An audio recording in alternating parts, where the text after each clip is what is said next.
screwed So, something up. so here's the deal, right? There's a squirrel. Oh, He's sitting about 15 yards, right? And the problem is, I'm sitting here with my recurve right now, and I'm like, I could just wax this freaking squirrel on live. you wouldn't want to do that.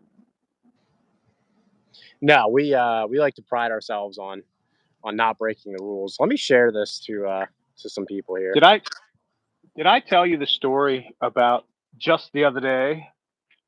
I was on the tickety talkie, and I happened to come across a video of a guy shooting a groundhog out of his kitchen. Fellow Pennsylvania guy, and no broadhead, no fluorescent orange. Probably, well, maybe he does have his hunting license. I don't know, but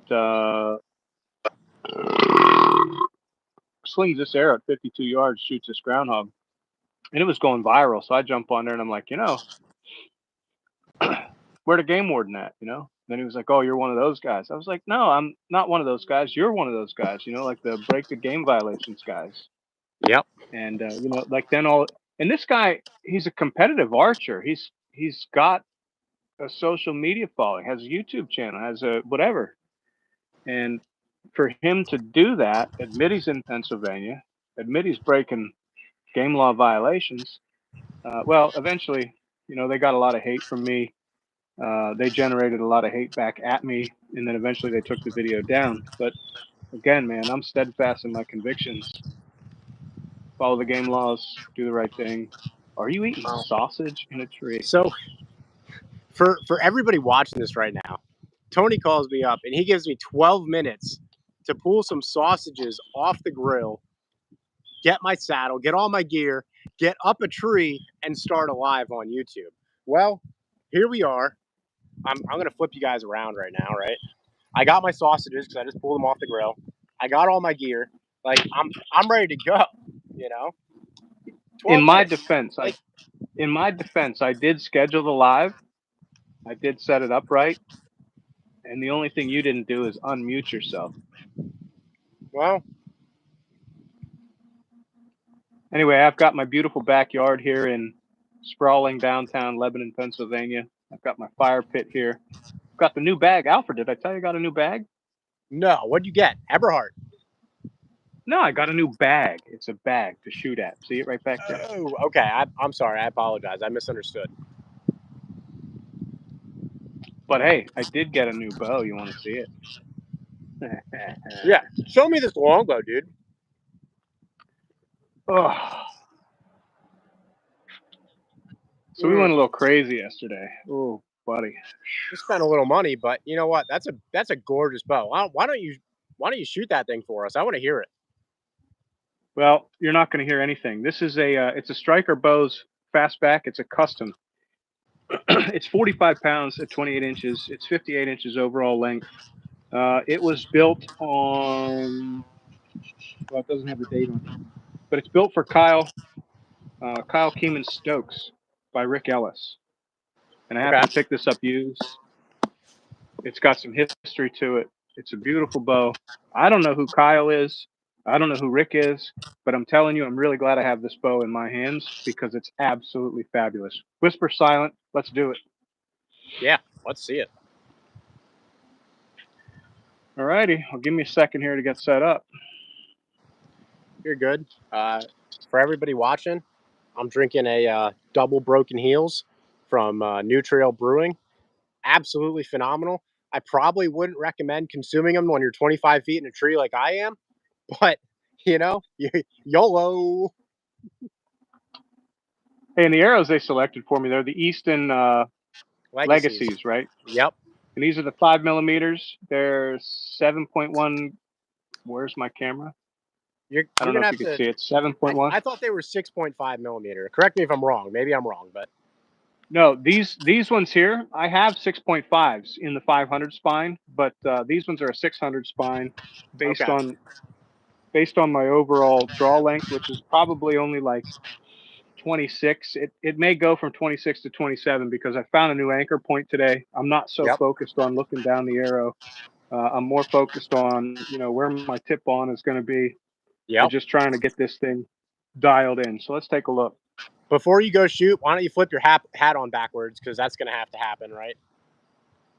Oh, we're gonna have to do that. So for anybody who doesn't shoot a traditional bow, it's pretty much mandatory. You can't use the brim.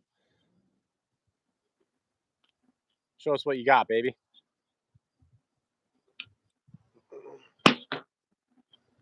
I heard it hit. I couldn't see it, but I heard it. I don't know if I can zoom in real well Oh, you on can. that It looks good. shot. Just go down. There you go. I mean, it's a little That's the far shot. back, but that's not a bad shot. That's still some Ah, wiggle. It's that's probably hitting some lung.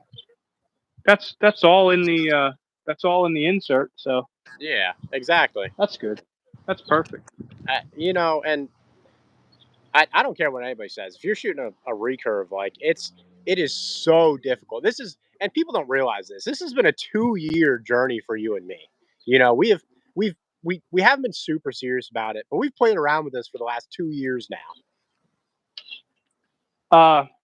Excuse me. I am now super serious about it.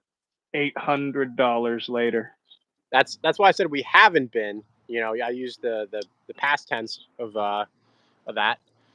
But yeah, so I mean, you're in pretty deep. I feel like I'm in pretty deep. You know, $200 on arrows, $150 on broadheads, $150 on the bow. You have a nicer bow. Like that's not there's no questioning that. A $2,000 computer in the last couple days. Like Well, we're we're throwing gonna some do what we're gonna we're do. throwing some money. We're All gonna right. do what Anyway, we're that gonna was do. my first cold shot. That was actually my first cold shot of the day. So it's only going to get better. I guess we'll find out.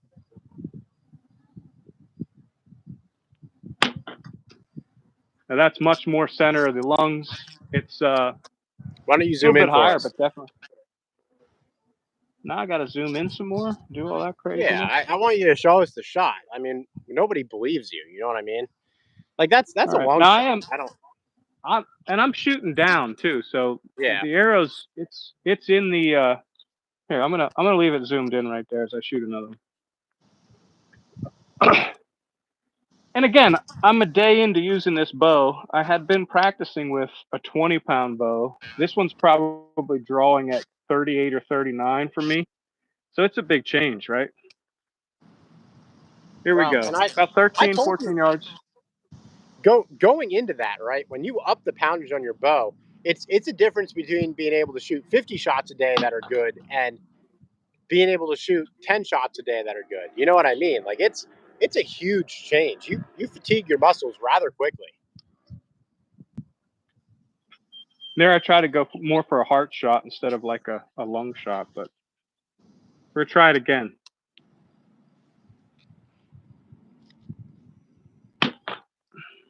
And that time I'm, right left is good. I'm just a little low for the heart shot, but Now what are you we're shooting at? playing. You're shooting about 14 yards, right?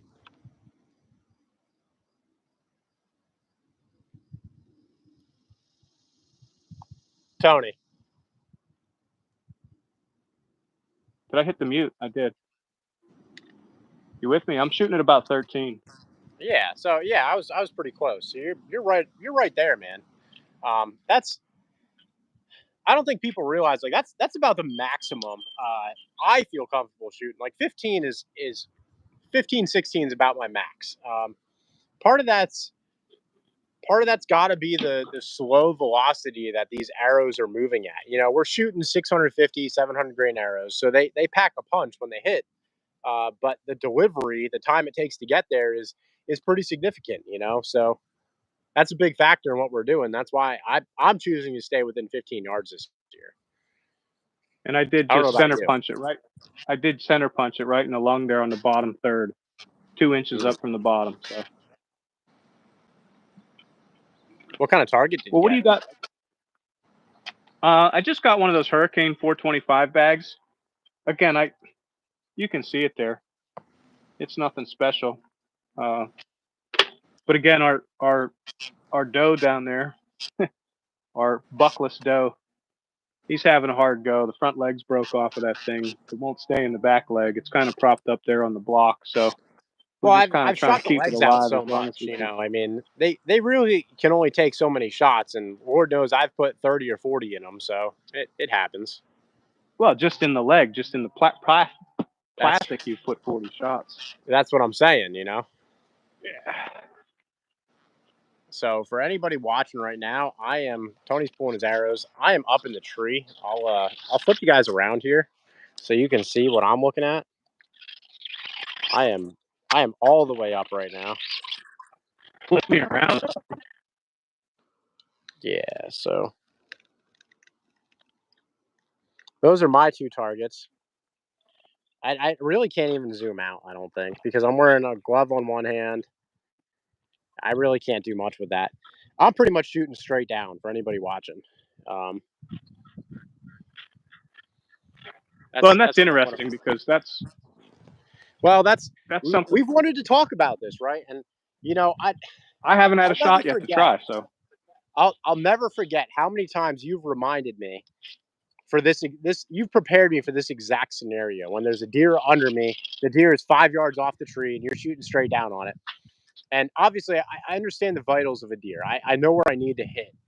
But Tony telling you, it's the key aspect in that is you want to draw back, you want to anchor first, and then you want to bend at the hips and then shoot down.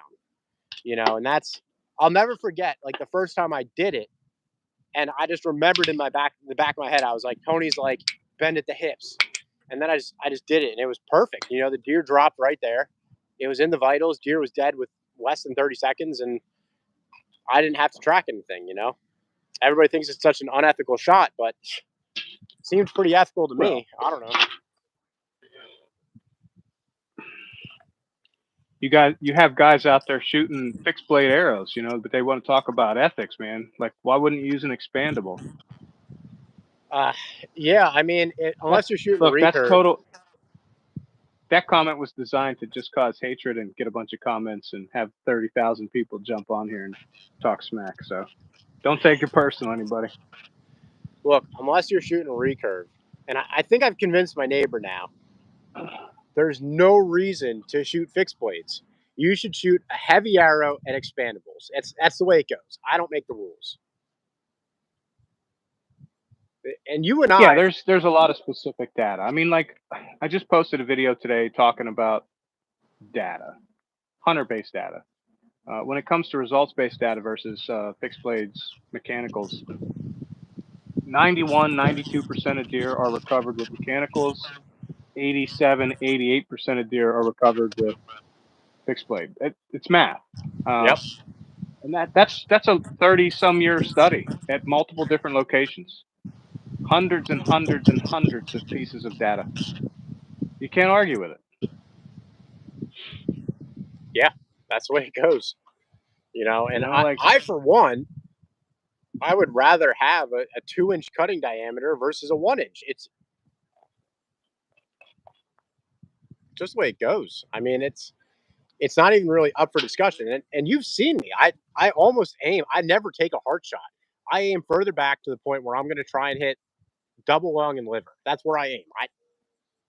if It somebody works. wants to buy an elk and ship it to the house, I'll shoot it in the shoulder with the 58-pound Matthews V3X, and I'll use a mega meat, and I will go through that shoulder and put 4 inches of arrow in the lungs. I'm And going you to know use a what? 550 grain arrow. If you guys are willing to do that, I'll be the one who goes up and lassos it and holds it steady so that way Tony can do it.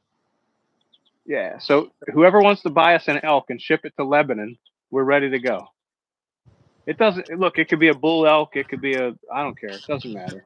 I'd prefer not a bull elk if I'm the one holding it, but if that's the way it is, funny story, I'll never forget when we were out in Mount Rainier and I walked out of our cabin and I am looking up at an animal, and it was just such a prolific moment in my life where I realized, like, oh hey, like there are animals that are significantly bigger than I am. Elk being one of them, you know. That was a super cool experience. I was within 15 feet of an elk, And I'll never forget that. So for anybody who's into elk hunting, I feel you. We'll get there.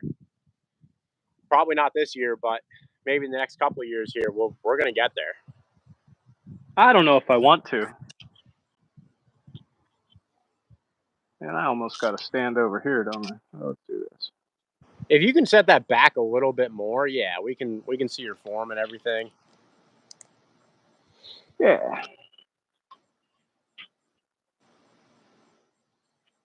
Let's see what you got, big boy. Perfect. I'll zoom in just so you can see it because it's pretty. So once I get warmed up, bro, I'm good. And again, we're talking right in vitals. So the reality is when you're hunting, though, you got to practice for that cold shot. You know what I mean? I haven't shot a bow since this morning. I'm going to take a crack at it. Let me get after it here a little bit. You're taking all the glory. Yeah, I figured you know what I mean?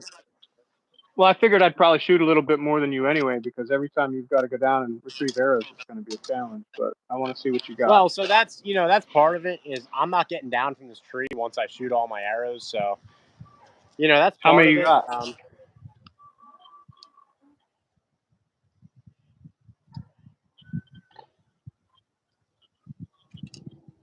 Look, don't lie to everybody. You get down with the best of them. So, and this is a great opportunity. Don't take it too serious because I'm a little buzzed right now, and I'm shooting about 15 yards. So we're gonna take it for what it's worth. But I will be How able to high up show in that you dead tree are you? how I draw back, I anchor, I bend at the hip, and then I shoot. So we're just gonna send it. How high up in that tree are you? I'm about 25 feet.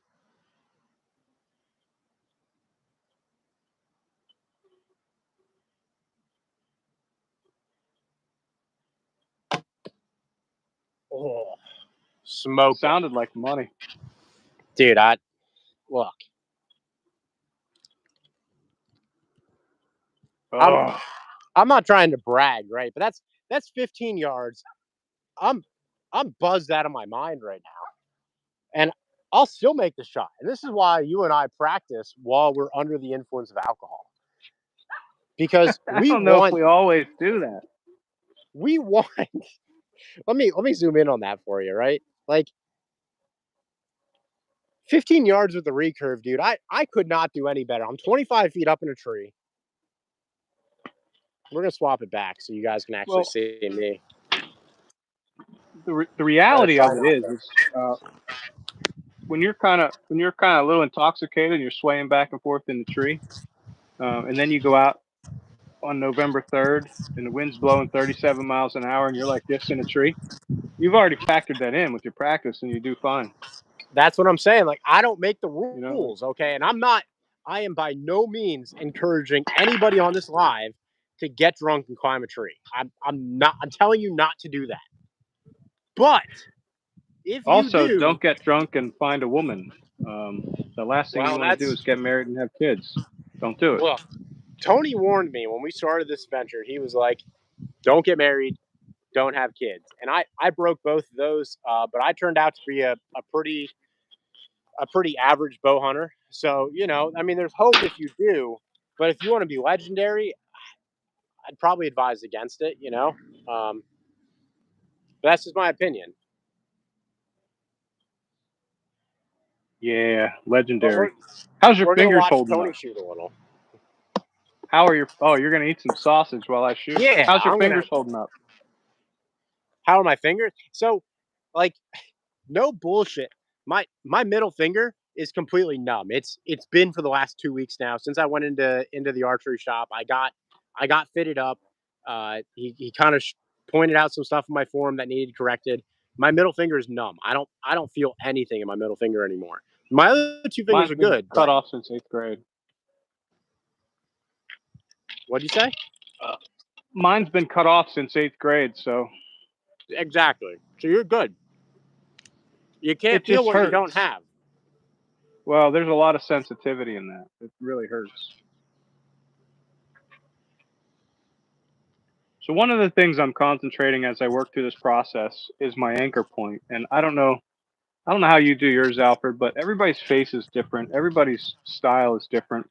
And what's working for me is if I just get my thumb right on the right on that bone in my neck, it feels good. It feels natural.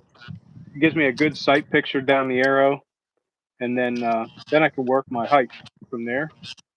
So that's what I'm working on. And the reason I'm doing that is because I was drawing to like here, and it's only giving me like a 26-inch draw. I want to get some more power and some more speed out of the bow. I want to engage my shoulders. So I need a little bit more. I need another inch out of my draw. So that's what I'm working on. Well,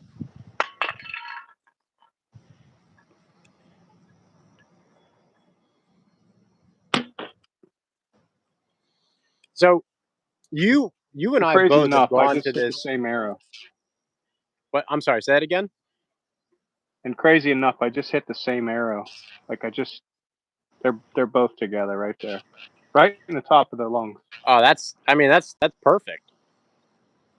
That's money. But so what I was going to say is you and I have both gone to this overdraw technique, right? So you draw past where you need to, and then on the way back you anchor. It's for anybody shooting recurves, it's a lot more consistent as opposed to drawing straight back to an anchor point. I don't know if you tested it, but we tested it, and mine was off by about half an inch each time. Like it's out of three, none of them were the same.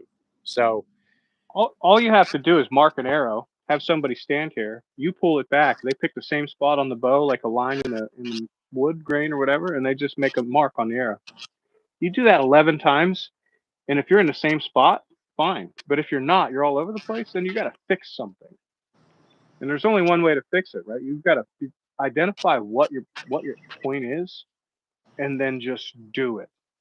But depending on, you have to get your shoulders into it, because if you don't get your shoulders all the way back and then tuck your head over, you're just not going to be enough.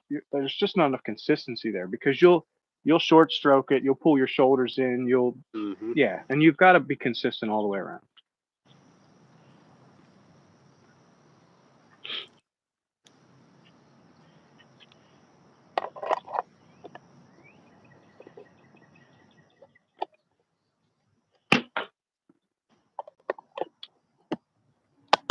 But we want to talk how well Tony's doing with consistency here. Alfred, I've never shot a longbow or a recurve that consistent. And That's three that's arrows. absolutely fantastic. You know, I don't. Now they're not exactly where I want them to be, but my aim point's the same. Well, That's three and arrows in the same spot.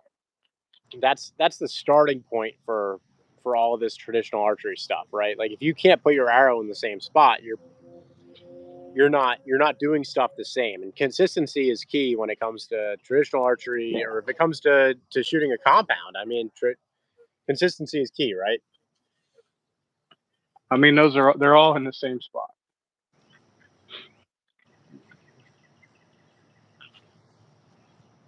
So then from there we'll work on my aiming point, right? Like we're just I'm doing the same thing over and over again. Well, and that's when you work on your aim point. That's when you work on your release a little bit. You've always had a pretty clean release. I struggle with plucking the string. It's always been a struggle point for me. And that time I focused a little bit more on my release point. I put it right absolute, like I'm not even going to zoom in. It's absolutely in the center of the punch out for the target. That's awesome. Like, and all it was like in my mind, or what I'm looking at down there is just a fraction. It's a fraction of an inch. You know where you're going to put the arrow point. I just moved it to the right a little bit, and I moved it down just a little bit, like over and right, and I'm right in there. So, Yeah. don't you got one coming up? Don't you got a shot here? Oh, something else. I got a surprise for you, Alfred. Before you do it, you're not All going to right. believe this. You're not going to believe this. You You got a ready? VPA 3. No, Let me you guess. ready? Watch this, Yeah, buddy. let me see. That looks like the old compound. Yo, I busted this out for a couple hundred shots today. Yeah, probably like 11, but it was really awesome. So I've are got to you get some new limb silencers. gonna smoke a deer with that this year? I want to. I mean, I want to smoke some deer with the recurve, but um, I don't know if I'm taking the new bow out at all. I don't think I'll take the Matthews out at all. I think I'm going to use that and the recurve and just leave it at that, just for the shits and giggles. Well, and Why not? you know, this is gonna get like really this can get a little deep for a live, right? But you and I are always trying to prove ourselves. And there's no better way to do that than to pick up quote unquote the struggle stick and kill some deer. Or pick Don't up they the don't bow call that it you've that for no struggled with reason. the most in your life. Yeah. What's up? Or pick up your backup bow that you struggled with consistently because I don't get along with that bow. The back wall is just weird for me. And I'm thinking about cranking it all the way up as high as it'll go, whether that's 70 pounds, whatever it is, 68, I don't know what it is. And then just shooting it. I mean, I put an arrow through my fence over here because I was drawing back, and for whatever reason, I get back to the anchor point and the bow lurches forward. I don't even mean to shoot the bow or anything like that. It's just the back wall on that there's zero forgiveness. Yeah. By the way, that's a PFC Dream Season from like 2013. Well, and like you sound Fast like you're bow. hating on it right now, but I've watched video of you smoking deer at 54 yards with that thing. So it's not like you're bad with it by any means. No, but there's always just been this thing where certain, like I'll just be ready to let that thing break clean, and that's where I've relaxed my arm or my muscles back there just enough that the bow lurches forward, and it crushed me for a while. Yeah. But I did. I overcame it, and I shot. I shot a really nice buck at 47 yards and 20-mile-an-hour wind, and I shot a doe at 52 Two. right here. So You've shot two real nice bucks with your new one with your Matthews now. yeah, Two old bucks. I mean, it's we can argue over antler size all day long, but we know for fact both of those deer are 6+ years old. There's no argument there. I don't I don't know if they're six. I mean, I would say they're five. Both of them are. Well, one of them might be really old. I know that. I know That the younger one, the one is one at you least shot five. last year is super old, dude. You can tell. We should have got the jawbone done on that one. We should have what? We should have got the jawbone analyzed on that one just to see. I wouldn't be surprised if it's 9 years old. Well, and this is you and I have talked about this. I think I've said it numerous times. Like I'm going to start doing that. I think because just for my own sake, like we think the buck I shot last year, which was it was a nice buck, but we still think it was 2.5 years old as a 10 point 118 inches. Like it was a nice buck, but it was a young deer. Oh, clearly you can tell just by the body size relative to the other deer in that area. I mean, I've literally shot a buck that weighs twice as much as that deer that you shot last year. But that's what I'm Like saying. what? Like it's I think we owe it to ourselves to do our homework and just send those teeth in to get analyzed. Yeah. So maybe this year coming up we'll start doing that. I don't know about you, but I am so ready for the season. I think everybody's about there. This is the time of year where you have like 1 to 2 months left. For me, it's 2 weeks. I was lucky enough to secure some agriculture tags thanks to my buddy Tim. If you don't follow him, So check him out. It's outdoor for sure. Check him out on YouTube. He gave me the hookup this year, so I will start my season super early. Next year, hopefully Tony will be there with me.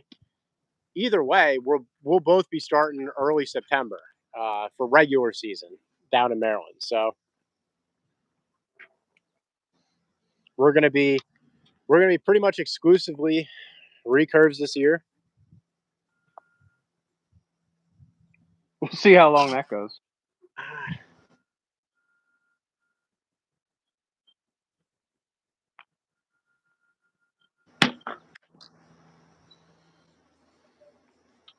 I mean, why don't Now you I show us did. that shot, and that'll tell us how the season's going to go. You know what I mean?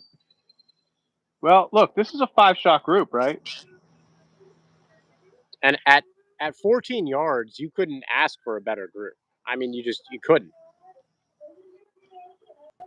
Yeah, I'm not going to complain with that. That's I mean, that's you I've got can't. some work to do, but It's a um, dead deer every day of the week, you know, and we're not perfect. It doesn't matter who you are or what you're hunting with. You're gonna injure a deer at some point. We choose the struggle stick. Some people choose a crossbow. Some people choose a compound. Like either way, you've wounded deer with a compound. I'm sure. I've wounded deer with a compound. It doesn't matter really what you're using. Just you got to know look, your limits. I've wounded deer with a Ford Escort too, and I've also wounded deer with a ZX-10 from Kawasaki. Yes. Oh, can you still hear me good as I walk down here? Yeah, I can hear you pretty well. Um, Okay. my point being is just I talk a lot of smack on crossbow guys, and I don't mean any of it. It's literally just because I'm trying to get some views on YouTube. I'm trying to rile people up a little bit. I want people to get involved, you know. So I don't really care That what 5-shot group. Go ahead. I don't really care what anybody hunts with. All I care is that they're confident that they're going to kill a deer with it before they take it out and they try and shoot something, you know. Now, 4 out of those 5 were all within that insert, right? 2 of those arrows were touching. One of them, the third and fourth one, are like an inch apart. And then I did have one that would have been more of a shoulder shot. But again, I think 14, 15 yards, big old broadhead. And you're talking about what, VPAs, right? We're gonna go VPA 3 blade this year, I think, because that's the plan.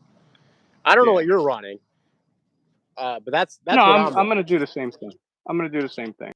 It's for anybody who doesn't understand this, you have to sharpen your fixed blades. You know what I mean? Like it's not just you take them out of the pack and you sling them at deer. It's not the way it works. So uh, I have the stones, you have the stones to sharpen them. It's a whole process, and the 3 blades are one significantly easier to sharpen, and then number two, they generally lead to a better blood trail. So for me, I mean that's everything I want in a broadhead. The only downside is if you hit that shoulder bone, you might get less penetration.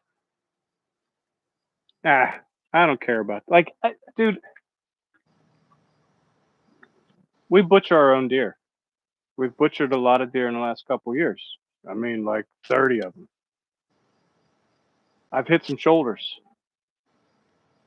all with a compound. These are generating same type of numbers with the weight of the air. Like all you have to do is poke through it. Like if you can get an inch through it, you're going to damage the lung enough because as soon as that deer takes a step, it's going to shred that lung. Yep. I just don't. I think generally everybody that claims, hey, look, I shot one in the shoulder, either they shot it too far forward that they didn't hit lungs, or they shot it too high that they didn't hit lungs. Since I started videoing everything I do, and since I started to really try to film every hunt that I do, I had no idea. But now, when I can see where the arrow impacts, it's like night and day. It's either I made a good shot or I didn't make a good shot. Yep. And there are a lot of people out there, and again, this is just hunting, right? Like it's a really personalized thing. Emotions are high. People don't want to wound deer. They don't want to hurt something. They want to be successful. And when they're not, they tend to stretch the truth and make an excuse. And that excuse is, well, it hit shoulder. Man, I've blown clear through 2 shoulders on a deer with a broadhead sticking out the other side on a big mature whitetail. I've shot a deer that quarter and heart away where I blazed through 5 or 6 ribs with an expandable and then went right through both lungs and the heart, or at least a left lung and a heart, and then went straight out through the brisket of that deer. Well, and then use that broadhead to kill 4 other deer. I'm going to play devil's advocate here. You've also been on the other end of that, where you've had a big mature buck and you've shot it legitimately in the shoulder. We saw it a week later with a bloody shoulder. We confirmed we know it. We know the thing survived. But I was too far. What I'm saying is, I'll take personal responsibility for that. I was too far forward. Um, Even if I'd have shot straight through that deer, I wouldn't have killed it because I wouldn't have hit vitals. Yep. That's just the way it is. Um, so yeah, there's that. Nobody thinks about that stuff. Oh, I hit a shoulder. Man, 75% of that shoulder is, it's not paper thin, but it's not even really bone. It's like hard cartilage. Yeah. You're not stopping that with an arrow. Sorry. Well, especially when we're talking heavy arrows, Yeah. If you're north of 500 grains, man, you're punching through pretty much anything. I think. Maybe I'm wrong. I don't know.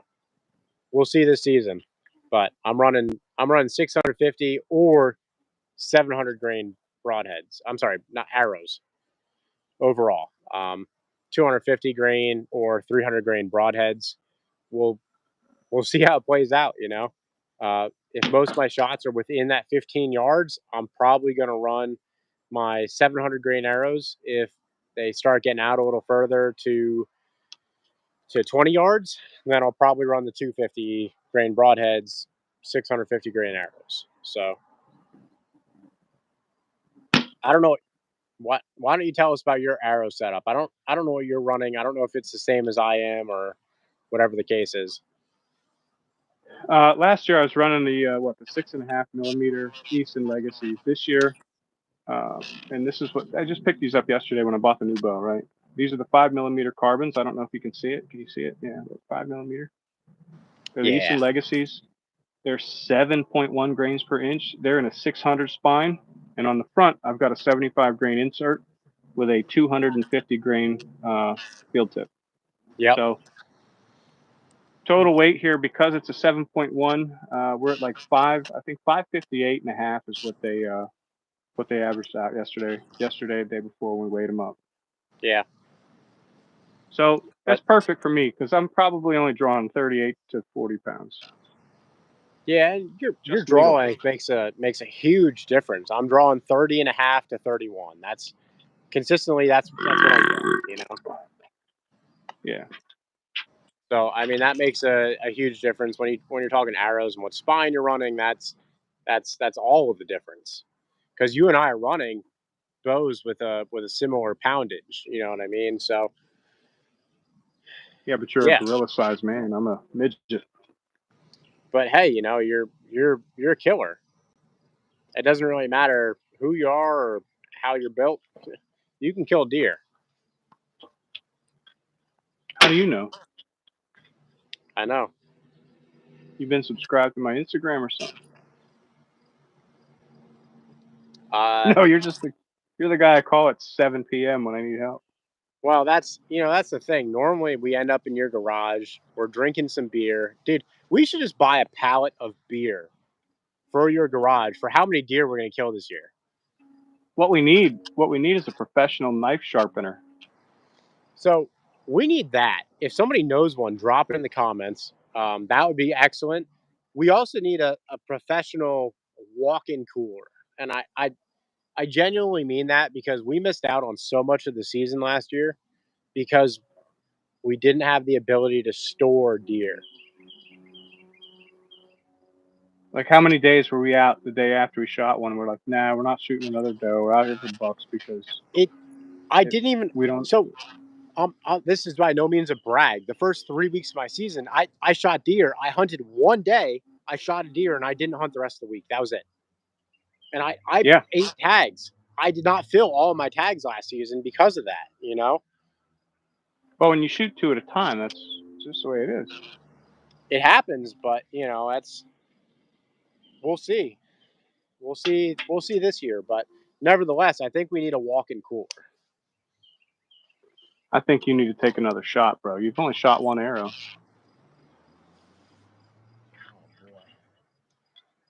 Let me try not to drop We're, my bow out of a tree. we're 40 minutes into the live and you shot one arrow. You're a savage, bro. So here's the question, though. It's not a question. I'm gonna shoot the close-up target this time. Oh, the So one I right can, under you. yeah, I'm gonna shoot the one that's at 5 yards, so I can really, really kind of demonstrate like what I'm talking about. And I'm pretty drunk, so take everything with a grain of salt. But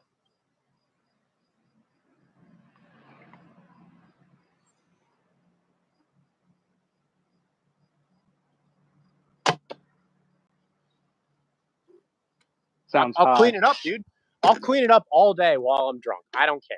You know what I mean? Like I'm I'm gonna brag because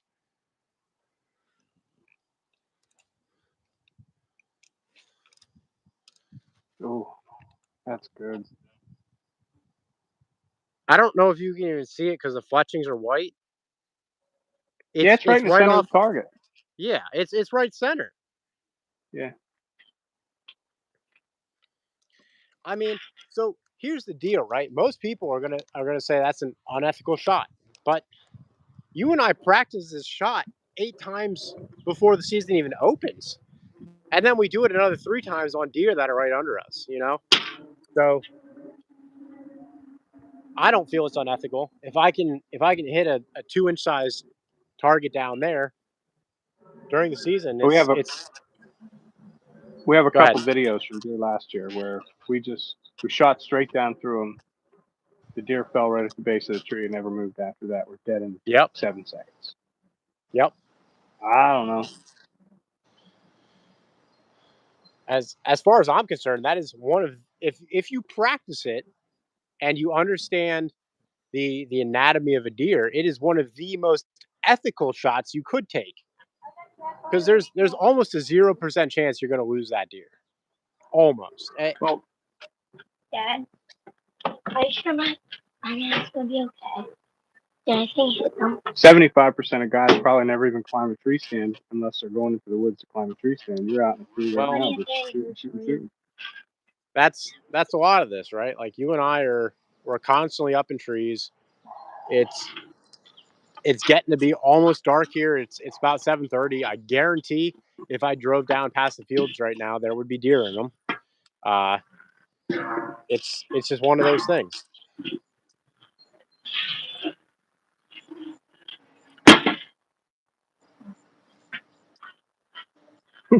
Dude, your mustache is just getting ridiculous. She's doing pretty good. You're doing all right.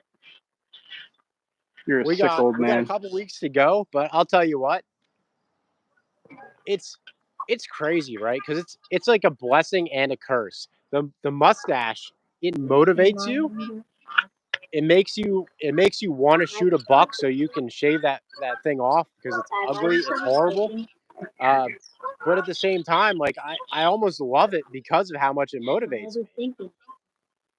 So it's just a really weird spot to be in.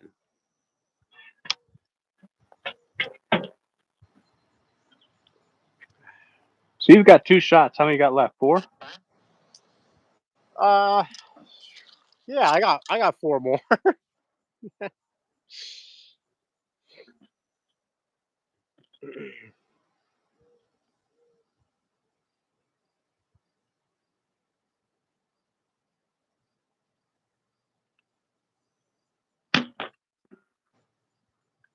It just seems to be the spot. Like I'm hitting them just on the front edge of that.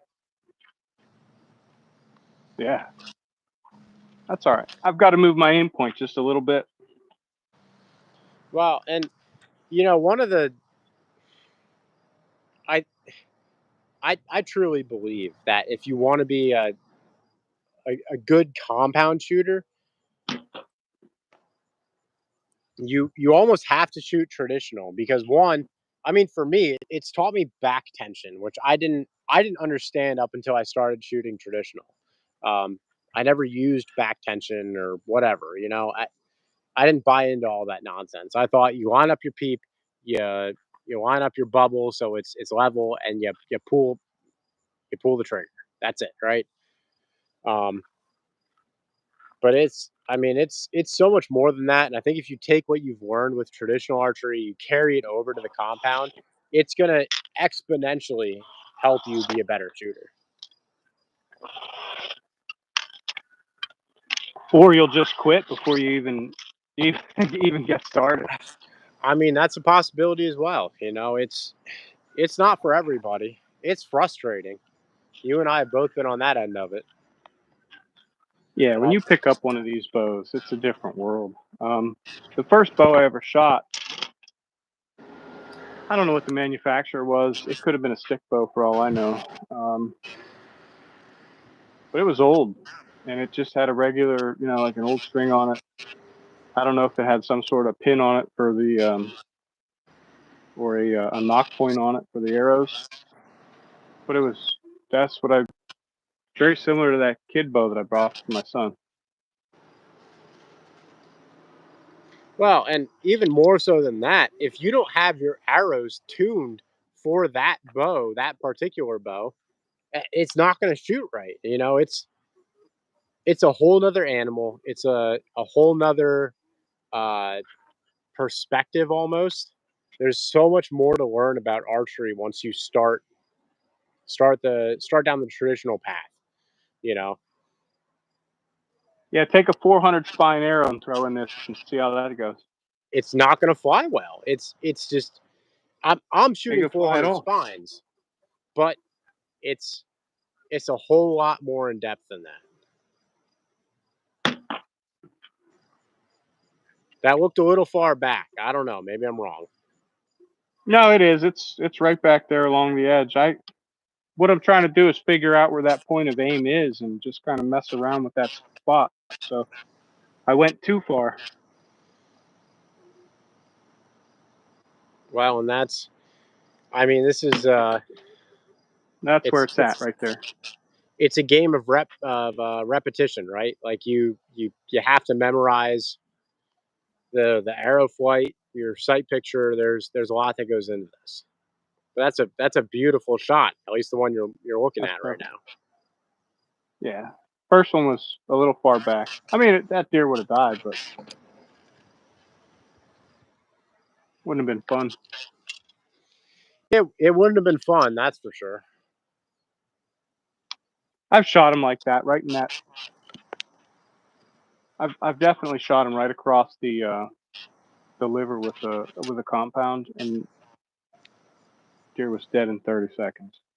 Well, a compound with 2-inch expandables is a lot more forgiving than a recurve with fixed Sure. pins, right? Yeah.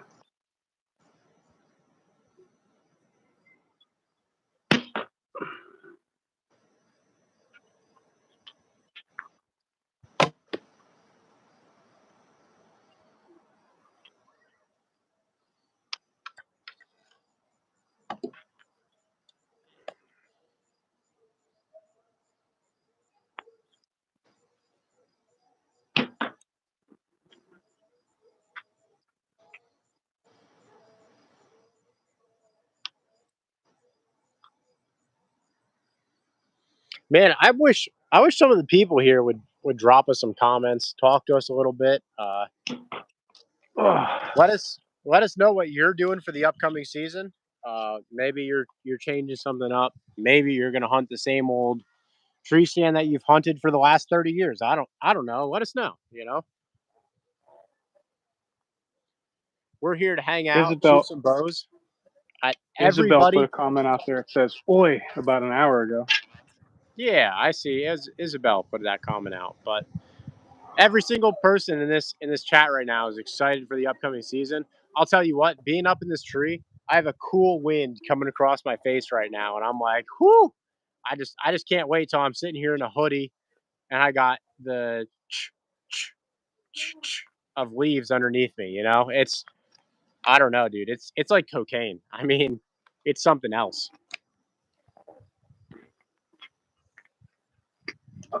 Well, what do you say we finish it up here? I've shot about as much as I can shoot. I probably shot 25 or 30 shots over the last 50 minutes. I'm kind of smoked. Back muscles are a little tight. Yep. Starting to get that callus on this finger. You can see where there's a line on the finger where it just starts to get hammered shit. Elbow's a little sore in my left arm. Like I'm an old guy, I can't do it. All right. And then maybe we'll head out and try to get some videos uploaded tomorrow. Check out the video I posted today, data analytics, understanding the big picture. Check out Alfred's short, The Last Thing a Fawn Sees. there's The some last thing a backstory to fawn that. sees. I Yeah. don't know what it is. I seem to draw the fawns out, and I don't discriminate when I got an arrow knocked. So that's the way it goes, you know. The way I look at it is those little spots, they provide a nice small target for you to really focus on, and it's It's fantastic. almost like sprinkling salt on your tendies. Exactly. You know. Yeah. And if you want to be a better archer, everybody says aim small, miss small. You know what I mean? Well, I'm aiming at that little dot. I'm going to miss, and I'm still hitting long. You know, so it's all about perspective. I, for one, am a huge fan of getting some nice tender meat in the fridge. You can throw them up over your shoulder. You don't even have to drag them. You just throw them on your shoulders. You walk right out, and you're good to go. Sweet analysis. So, alrighty. I think until next time. They make more deer every day. Exactly, right? So, Pain Train Nation, we appreciate you guys. We're out.